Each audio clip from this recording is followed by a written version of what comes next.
Jungle. O'zbekiston prezidenti Floridadagi maktabda sodir bo'lgan jinoyat oqibatida ko'plab insonlar qurbon bo'lgani va jarohat olgani munosabati bilan AQSh prezidenti Donald Trampga hamdardlik bildirdi. Bu haqda Tashqi ishlar vazirligi matbuot xizmati xabar berdi.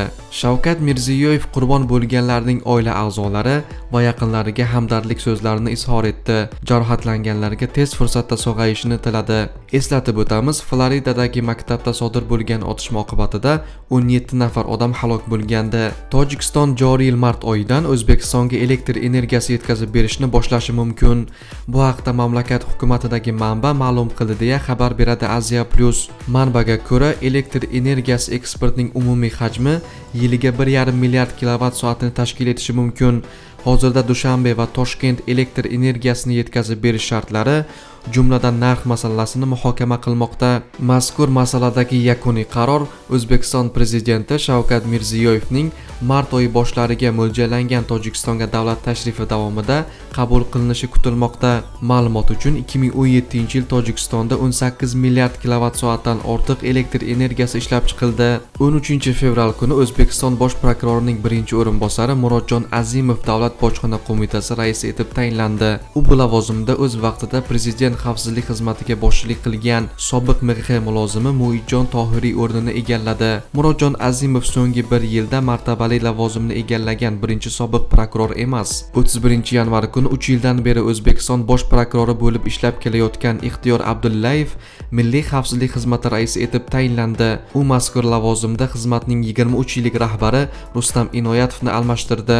2017-yil 4-sentyabrda Xorazm viloyatiga hokimlik qilib kelayotgan Po'lat Bobojonov ichki ishlar vaziri lavozimiga tayinlandi.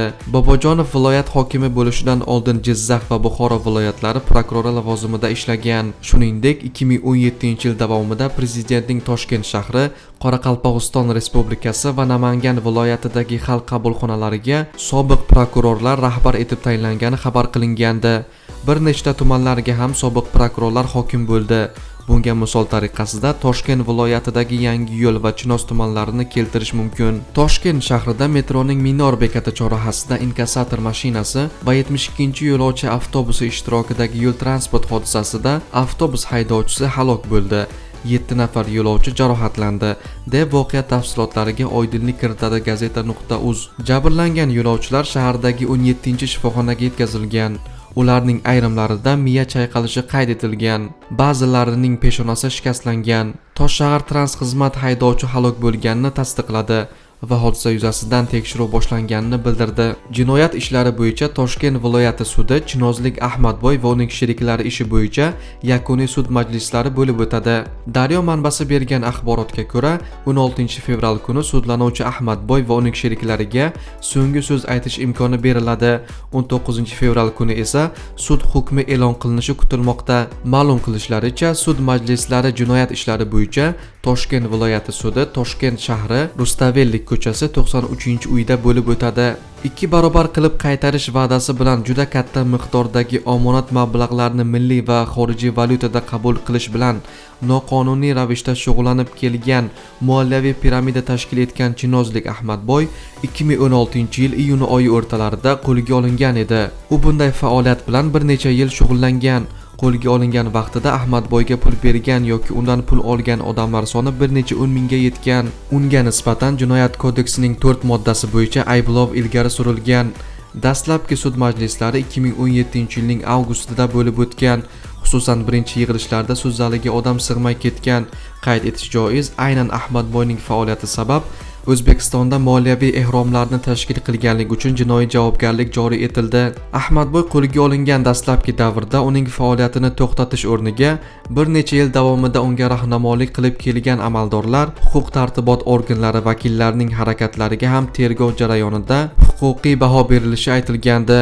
Ahmadboyning o'zi qilgan ishi uchun aholidan uzr so'ragan. Bugun 15 fevral kuni taxminan soat 04:30 da Shayxontohur tumanidagi Bog' ko'cha mahallasida joylashgan turar joy uylaridan birida sodir bo'lgan yong'in oqibatida 7 kishidan iborat oila halok bo'ldi. Bu haqda Toshkent shahar IIB matbuot xizmatiga tayanib, Xalq so'zi xabar berdi. IIBning yozishicha, mahalladagi 29-blokda joylashgan 22-uyda sodir bo'lgan yong'in oqibatida 200 kvadrat metr maydondagi uyni tomi, shifti va uy jihozlari yong'indan zararlangan hamda ushbu xonadonda yashagan fuqarolarning qisman kuygan holda jasadlari topilgan. Gazeta.uzning yozishicha, halok bo'lgan 7 kishidan 3 nafari bolalardir. Shuningdek, yong'in qo'shni uylarga ham tarqalib, 23-uyning 50 kvadrat metr va 21-uyning 15 kvadrat metr maydonidagi tom qismini zararlagan. Dastlabki taxminlarga ko'ra, yong'in gaz isitish moslamalaridan ehtiyotsizlik bilan foydalanilganligi oqibatida yuzaga kelgan. Hozirgi vaqtda mazkur holat yuzasidan surishtiruv ishlari o'tkazilmoqda. Rossiya prezidentligiga nomzod teleboshlovchi Kseniya Sobchak Vladimir Putinning davlat rahbarligiga nomzod sifatida ro'yxatga olinishidan norozilik bildirib, mamlakat Oliy sudiga shikoyat berdi.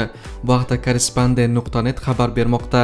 Shikoyatda Sobchak suddan Rossiya Markaziy saylov komissiyasining Putinni prezidentlikka nomzod sifatida ro'yxatga olish haqidagi qarorini noqonuniy deb topish va bekor qilishni so'ragan. Unga ko'ra, Putin prezidentlik lavozimini 2 muddat egallagani sababli saylovda ishtirok etish huquqiga ega emas.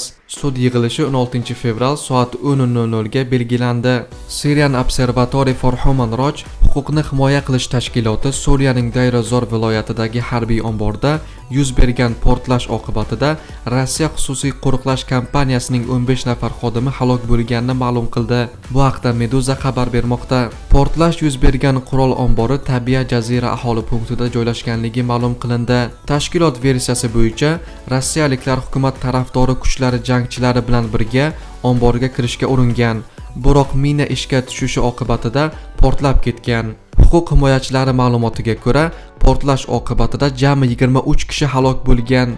Rossiyalik xodimlar halok bo'lgan xususiy kompaniya Suriya hukumati nazorat qiluvchi neft va gaz konlarini qo'riqlash bilan shug'ullanadi.